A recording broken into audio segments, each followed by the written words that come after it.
Sugatan sa karambola ng tatlong sasakyan sa North Luzon Expressway, si NBI Deputy Director Attorney Sixto Burgos at ang kanyang asawa. Balitang hatid ni Trisha Zafra, exclusive.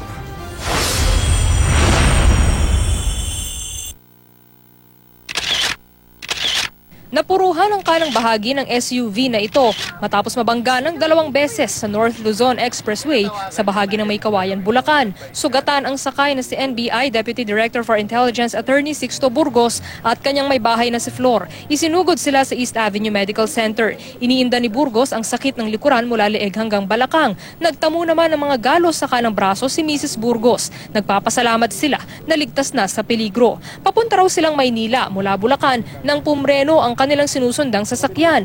Pagpreno raw ni na Burgos, may bumangga sa kanilang likuran. Nawalan ako ng kontrol. Ginilid ko siya dun sa Center Island para huminto.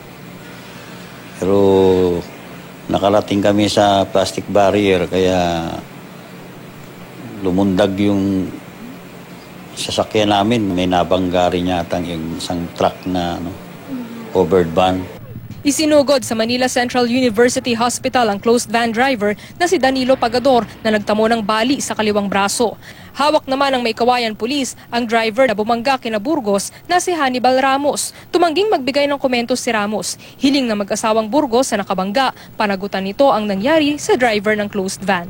Mag-concentrate sa pagmamaneho talaga dahil yung paggamit ng cellphone, pagsagot ng text o kung ano pa man.